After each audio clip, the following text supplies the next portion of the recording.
इसमें इस तरह क्वेश्चन में एक क्वेश्चन बीपी थ्योरम पर आता है, ये ऑलमोस्ट बीपीटी पर तो चांस आने के हैं ही।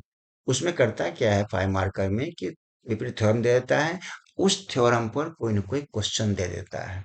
तो देखिए ध्यान से, हो सकता है ये क्वेश्चन कई बार आया है, इस बार भी इसके चांस हैं कि आ जाए। Using the BPT theorem prove that the line through the point of intersection of a diagonals and parallel to the base of trapezium divides the non-parallel side in the same ratio। ये bye BPT proof होगा। उसी base पर है, ध्यान से देखिए इसको आप। ये कहता है ट्रेपीजियम है, तो हमने क्या किया, सबसे पहले एक ट्रेपीजियम ड्रॉ कर लिया। हमने ड्रॉ कर लिया ट्रेपीजियम, राइट। ओके, लेवलिंग कर लेते हैं इसका।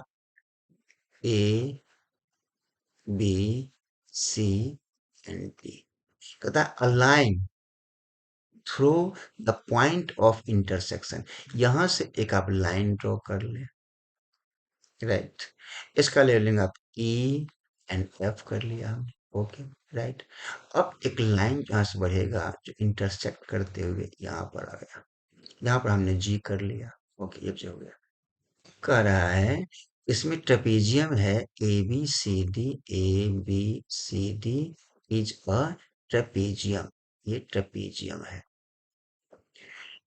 ट्रेपीजियम है जिसमें कि A B parallel C D है, तो नॉन पैरेलल साइड हमारा ए डी और सी बी हो गया। कहता है कि जो ए डी और सी बी है वे दोनों साइड भी प्रोपोर्शनली डिवाइड हो रहे हैं, ये प्रूफ करना है। इट मीन्स आपको जो प्रूफ करना है, शो करना है, टू प्रूव है, वो टू प्रूव क्या होगा बताइए। इन के side, it means D E non parallel side के parts D E by E A, E A is equal to C F by F B. आपको ये प्रूफ करना है यूजिंग बीपीटी थ्योरम। बहुत सिंपल है, ध्यान से देखिए आप। अगर ए बी और डी सी पैरेलल है, हमने ई एफ ए बी के पैरेलल ड्रॉ किया है, तो डेफिनेटली ई एफ भी डी सी के पैरेलल होगा। इन दिस केस, इस सिचुएशन में हम लिखेंगे, ट्रायंगल ले लेते हैं ए बी सी, तो यहाँ पर लिखिए आप कि इन ट्रायंगल ए बी सी, इस ए बी सी ट्रायंगल में अब ध्यान से देखिए कि G F parallel to A B हमने ड्रॉ किया है, ई एफ ए बी के पैरेलल। तो अगर ई एफ ए बी के पैरेलल है, तो जी एफ भी ए बी के पैरेलल होगा, राइट। उस केस में बाय बीपीटी क्या मिलेगा आपको, बाय बीपीटी बताइए क्या मिलेगा।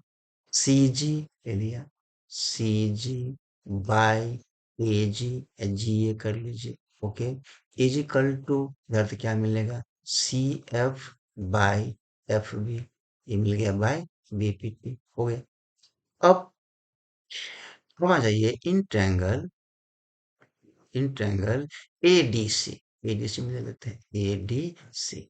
यहाँ पर ध्यान दीजिए, ईएफ अगर ए बी के पैरेलल है और ए बी सी डी के पैरेलल है, तो डेफिनेटली ईएफ भी सी डी के पैरेलल होगा। उस केस में जो ये ईजी लाइन दे रखे हैं, ई लाइन, ये ईजी लाइन भी इस डीसी के पैरेलल होगा, राइट।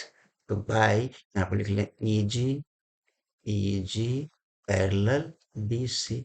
अब बताइए बाय बीपीटी से क्या होगा, बीपीटी से क्या मिलेगा आपको, डीई, यहाँ से D E by E A, E A is equal to, एक बात मैं आपको कलर कर देता हूँ ताकि समझ में आसानी से आती रहेगी कि ये लिया हमने ट्रायंगल, मैंने एडीसी लिया है, और ये एडीसी ट्रायंगल यहाँ से है, ये triangle, this is the triangle A D C. इसमें ध्यान से देखिएगा, राइट। ऐसे हम लिया D E upon E A is equal to, बताइए यहाँ पर क्या मिलेगा, C G, right here, C G, C G upon G A हो जाएगा, राइट। अब ध्यान से देखिए कि सी जी अपॉन जी ए यहाँ भी है, और यहाँ भी है। तो C G upon G A is equal to C F upon F A मिल रहा है, जबकि यहाँ पर डी ई वाई ई ए मिल रहा है। ये दोनों सेम है तो ये दोनों भी सेम हो जाएगा। देयरफॉर क्या मिलेगा बताइए आपको, कि D E D E upon E A is equal to, यहाँ से लिया मैंने, इसके ऊपर ये हो रहा है, क्या मिलेगा, C F upon F B. और आपको यही प्रूफ करना होगा। Okay, next.